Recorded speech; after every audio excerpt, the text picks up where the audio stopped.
오늘 나는 여러분에게 한 가지 불편한 진실을 말하려 한다. 여러분이 지금 느끼는 그 외로움, 그 서운함, 그 허무함, 그것의 원인은 배우자도 자녀도 세상도 아니다. 그것의 원인은 바로 당신 자신이 품어온 기대다. 나는 평생 이 명제를 들고 살았다. 사람들은 나를 염세주의자라 불렀다. 비관론자라 불렀다. 하지만 나는 결코 세상을 부정하지 않았다. 나는 다만 세상에 있는 그대로 보여야 한다고 믿었다. 그리고 이것이 내가 발견한 사실이다. 인간이 고통받는 이유의 90%는 세상이 나쁜 것이 아니라 세상이 내가 원하는 대로 움직여주지 않기 때문이다. 생각해보라. 당신은 자녀에게 무엇을 기대했는가? 결혼한 뒤 배우자에게 무엇을 원했는가? 평생 친구라 믿었던 사람에게 무엇을 바랐는가? 그리고 그 기대는 충족되었는가?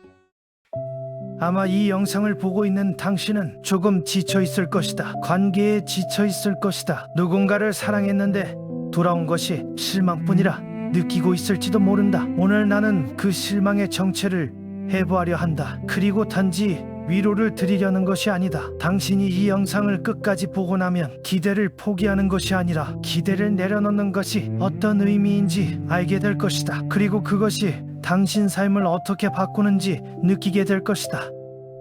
기대는 어디서 오는가? 많은 사람들이 내게 묻는다. 기대가 왜 나쁜 것이냐고. 기대하지 않으면 희망도 없는 것 아니냐고. 그것은 기대와 희망을 혼동하는 것이다. 희망은 미래를 향한 방향이다. 기대는 타인을 향한 청구서다. 희망은 나는 더 나아질 것이다 라고 말한다. 기대는 당신은 나를 위해 이렇게 해야 한다라고 말한다. 이 둘은 전혀 다르다. 나는 19세기 독일에서 살았는데 당시 어머니들은 자녀에게 이런 말을 입버릇처럼 했다. 내가 얼마나 고생했는데 너는 당연히 나를 위해 살아야 한다. 그것은 사랑의 언어로 포장된 기대였다. 21세기인 지금도 다르지 않다. 한국에서 노년을 보내는 어머니가 자녀에게 전화한다. 나 혼자인데 왜 연락이 없냐? 어미가 죽어도 모르겠다. 이것은 그리움의 표현인가? 아니면 기대의 청구서인가? 둘 다일 수 있다. 바로 그 혼재가 관계를 복잡하게 만든다. 기대는 사랑의 탈을 쓰고 들어온다. 그래서 우리는 그것이 기대인지도 모른 채 상처를 입힌다. 그리고 상처를 입는다. 기대의 가장 위험한 형태는 거래적 기대다. 나는 이것을 이렇게 설명한 적이 있다. 인간은 타인에게 선을 베풀 때 종종 그 대가를 무의식 중에 계산한다. 이것이 관계를 시장으로 만드는 첫 번째 발걸음이다. 어떤 남편이 있다. 그는 평생 일했다. 술 한 잔 마음대로 마시지 않고 가족을 위해 살았다. 그는 말한다. 나는 아내에게 기대한 것도 없었다. 그냥 나이 들어 편하게 살기를 바랐을 뿐인데, 그런데 노년이 되자 아내는 자신의 생활이 생겼다. 친구 모임, 여행, 취미. 남편은 서운하다. 배신감마저 든다. 이 남편은 기대하지 않았다고 하는데 사실인가? 아니다. 그는 기대했다. 다만 한 번도 그 기대를 말로 꺼내지 않았을 뿐이다. 내가 이렇게 살았으니 당신도 나를 위해 있어줘야 한다. 이것이 거래적 기대다. 말하지 않은 계약, 서명받지 못한 청구서. 그 계산서를 상대는 받은 적이 없는데 어느 날 갑자기 갚으라는 독촉이 온다. 그래서 관계가 무너진다. 청구서를 보낸 사람도 받은 사람도 서로 억울하다. 기대는 왜 노년에 더 강해지는가? 이것은 내가 깊이 연구한 주제다. 나는 인간의 의지가 끊임없이 무언가를 욕망한다고 했다. 그 욕망은 젊어서는 성취로 향한다. 직업, 돈, 명예, 사랑. 그러나 나이가 들어 그 욕망들이 하나씩 닫히면 의지는 갈 곳을 잃는다. 그리고 남은 관계, 즉 가족과 자녀에게 그 전부를 쏟아붓는다. 젊어서는 아이에게 건강하게만 자라다오 했던 어머니가 60이 넘게 되면 자식이 찾아오길 바란다. 이것은 사랑이 커진 것이 아니다. 다른 욕망이 줄어들면서 기대가 관계에 집중된 것이다. 이것을 이해하지 못하면 노년의 부모는 자녀를 닥달하고 자녀는 도망간다. 그리고 둘 다 상처만 남는다. 기대가 만드는 고통의 세 가지 형태. 나는 고통의 구조를 오랫동안 들여다봤다. 관계에서 기대가 만드는 고통은 대략 세 가지 형태로 나타난다. 첫째가 비교의 고통이다. 이것은 가장 흔하고 가장 잔인한 형태다. 옆집 아들은 효자래. 부모님 해외여행 보내줬대. 친구 남편은 매달 용돈을 드린대. 우리 며느리는 왜 저러나. 다들 시어머니 차 태우고 쇼핑도 다닌다던데 이 비교는 자녀나 배우자를 향해 있는 것처럼 보인다. 하지만 실제로는 나 자신을 향해 있다. 나는 왜 그런 대접을 못 받는가? 나는 이런 질문을 해보자고 권한다. 남의 자식은 왜 그렇게 하는가? 어쩌면 그 아들은 부모를 진심으로 사랑해서가 아니라 죄책감 때문에 해외여행을 보냈을 수도 있다. 어쩌면 그 남편은 집에서 온갖 것을 통제하고 용돈은 죗값으로 내는 것일 수도 있다. 우리는 남의 관계 겉만 본다. 그리고 내 관계의 속과 비교한다. 이것은 가장 불공정한 비교다. 타인의 행복을 부러워하는 것은 그 행복의 대가를 모르기 때문이다.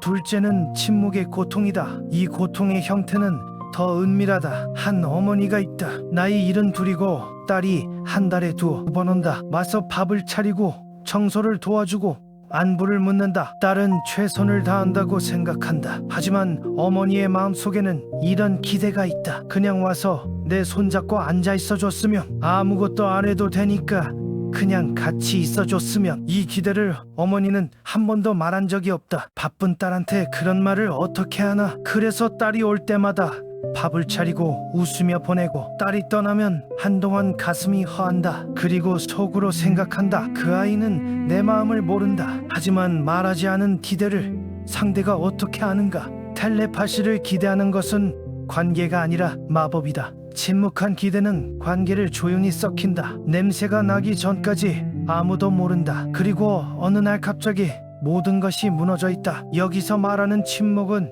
단순한 말없음이 아니라 감정을 표현하지 못하고 욕망과 불만을 억누르는 상태를 말한다. 이런 표현되지 못한 감정은 사라지지 않고 내면에서 더 크게 증폭되어 고통스럽기 마련이다. 이때 인간은 외부보다 자기 내부에서 더 큰 고통을 만들어낸다. 기대는 고통을 낳고 침묵은 그 고통을 키운다. 세 번째는 소유의 고통이다. 세 번째는 가장 깊고 가장 오래 지속되는 고통이다. 연민을 제외한 모든 사람은 본질적으로 이기적이다. 다만 그 이기심의 정도와 방향이 다를 뿐이다. 자녀를 향한 사랑 중 일부는 소유욕이다. 내가 낳았으니 내 것이어야 한다는 믿음. 그래서 자녀가 결혼하면 배우자가 밉다. 자녀가 먼 곳으로 이사하면 배신감이 든다. 자녀가 자신만의 삶을 선택하면 상처를 받는다. 그런데 생각해보자. 당신이 자녀를 낳을 때 당신은 그 아이에게 물었는가? 내 자식으로 태어나겠느냐고. 아이는 동의 없이 이 세상에 왔다. 그리고 부모는 양육의 대가로 소유권을 주장한다. 이것은 나무를 심어놓고 나무가 뻗어가는 방향을 마음대로 자르는 것과 같다. 나무는 살아있기 때문에 빛을 향해 자란다. 자녀도 살아있기 때문에 자신의 삶을 향해 나아간다. 그것을 막을 수는 없다. 막으려 하면 나무는 죽고 만다.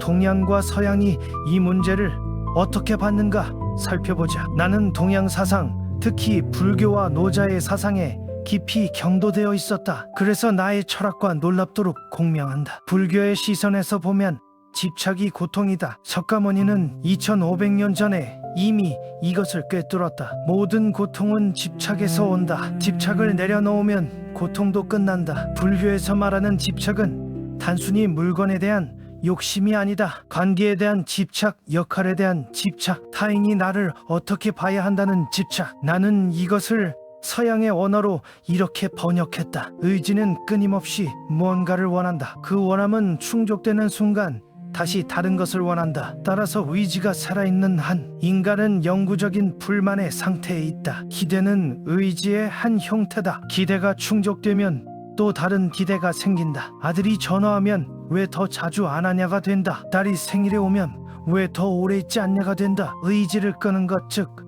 기대를 내려놓는 것이 불교에서 말하는 해탈의 첫걸음이다. 나의 철학에서는 그것을 의지의 부정이라 불렀다. 노자의 시선에서는 이렇게 말한다. 억지로 하려 들지 말라. 물은 낮은 곳으로 흐른다. 그것이 자연의 도이다. 관계에 무의를 적용하면 이렇게 된다. 자녀가 스스로 찾아오게 하라. 불러서 오는 자식은 이미 반쪽이다. 배우자가 자발적으로 곁에 있게 하라. 붙들어두는 사랑은 이미 감옥이다. 무위는 아무것도 하지 않는 것이 아니다. 관여하지 않는 것이다. 조종하지 않는 것이다. 그 사람이 자연스럽게 자신의 방향으로 흐를 수 있도록 길을 막지 않는 것이다. 이것이 노자가 말한 최고의 부모, 최고의 배우자, 최고의 친구다. 너의 출신이었던 스토아 철학자 에픽테토스는 가진 것이 아무것도 없었다. 자유조차 없었다. 그럼에도 그는 이렇게 말했다. 내가 통제할 수 있는 것과 통제할 수 없는 것을 구별하라. 내가 통제할 수 없는 것에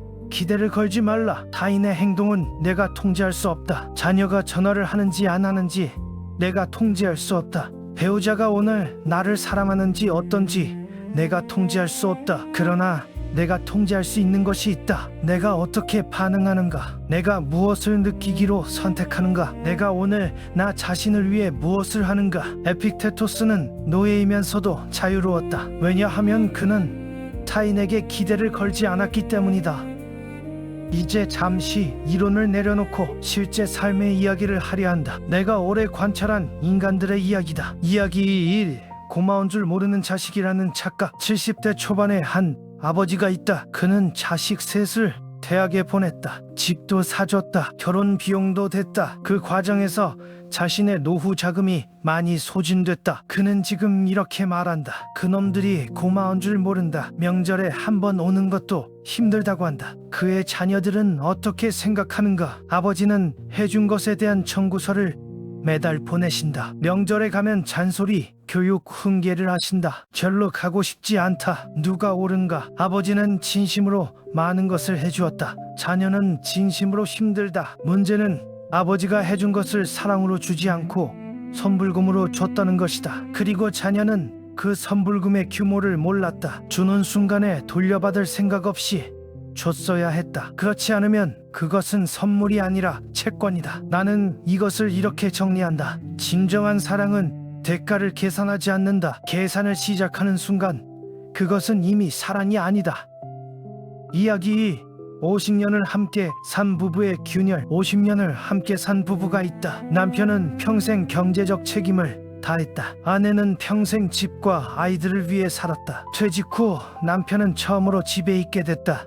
그리고 깨달았다. 아내가 너무 바깥 일이 많다는 것을. 밥은 내가 차려드릴게요. 잠깐만요. 오늘은 모임이 있어요. 이따가요. 지금 바빠요. 남편은 충격을 받았다. 내가 평생 가족을 위해 살았는데 이제 내가 필요 없다는 말인가? 한편 아내는 생각한다. 50년을 혼자 버텼다. 이제 내 시간이다. 그런데 왜 또 눈치를 봐야 하나? 이 부부는 서로를 싫어하지 않는다. 다만 서로의 기대가 엇갈려 있다. 남편은 노년엔 함께하는 것을 기대했다. 아내는 노년엔 나만의 것을 찾는 것을 꿈꿔왔다. 그 기대를 한 번도 서로에게 말하지 않았다. 그래서 퇴직 후에야 균열이 표면으로 드러났다. 이것은 특별한 이야기가 아니다. 한국에서 노후를 보내는 수백만 부부의 이야기다.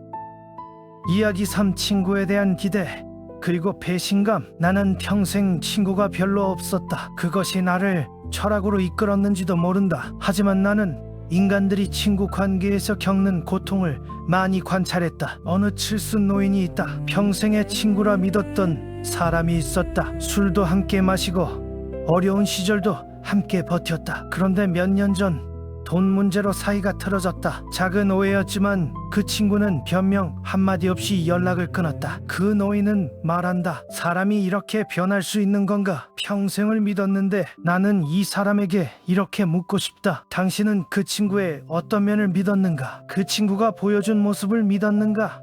아니면 당신이 보고 싶은 모습을 투영했는가? 인간은 타인을 보는 것이 아니라 자신이 보고 싶은 타인을 본다. 그리고 실망하면 변했다고 한다. 하지만 그 사람은 변한 것이 아닐 수 있다. 처음부터 그런 사람이었는데 당신이 보지 못한 것일 수 있다. 우리는 사람을 있는 그대로 보지 않는다. 우리는 우리가 필요한 사람으로 그를 만들어낸다. 이것이 기대의 핵심이다. 우리는 실제 사람이 아니라 내가 만들어낸 이상적 인물에게 기대를 건다. 그리고 현실의 사람이 그 기대를 충족하지 못하면 우리는 배신당했다고 느낀다. 그렇다면 기대 없이 사랑할 수 있는가? 여기서 반드시 짚어야 할 질문이 있다. 기대 없이 살라고? 그러면 아무것도 바라지 말라는 것인가? 그것은 포기 아닌가? 아니다. 나는 포기를 말하는 것이 아니다. 나는 전환을 말하는 것이다. 기대를 의도로 전환하라. 기대는 타인을 향한다. 저 사람이 이렇게 해주면 의도는 나를 향한다. 나는 이렇게 하겠다. 예를 들어보자. 기대에 아들이 명절에 와줬으면 좋겠다. 의도, 나는 아들과 더 자주 이야기하고 싶다. 그러기 위해 내가 먼저 전화해봐야겠다. 기대, 배우자가 내 마음을 알아줬으면 좋겠다. 의도, 나는 내 마음을 솔직히 표현하겠다. 기대, 친구가 내 어려운 시절을 기억해줬으면 좋겠다. 의도, 나는 친구에게 내가 줄 수 있는 것을 먼저 준다. 이 전환이 쉽지 않다는 것을 안다. 수십 년 동안 기대를 걸어온 사람이 하루아침에 의도로 전환할 수는 없다. 하지만 시작은 인식이다. 내가 지금 기대를 걸고 있구나 하는 것을 아는 것만으로도 그 기대가 조금은 느슨해진다.